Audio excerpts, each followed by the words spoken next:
Venerdì 18 luglio, San Federico di Utrecht vescovo.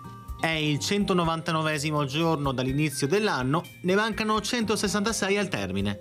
Il sole sorge alle 5:40 e tramonta alle 20:54. La luna si leva a mezzanotte e 8 e tramonta alle 14:26.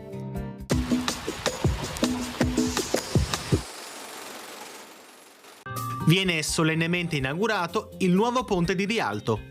I lavori erano iniziati il 9 giugno dell'anno precedente sotto la direzione di Andrea da Ponte, che l'aveva anche in parte ideato. Si ricorda che nel 1554 avevano presentato progetti per il ponte Michelangelo Buonarroti, Andrea Palladio, il Vignola, Sansovino, Vincenzo Scamozzi e Alvise Baldù, ossia i più celebri architetti del tempo.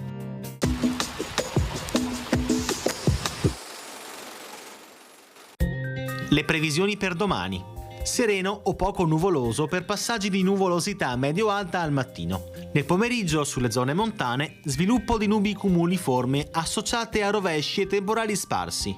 Temperature minime senza notevoli variazioni, massime in generale aumento. Venti in quota moderati da sud-ovest, brezze sulla costa.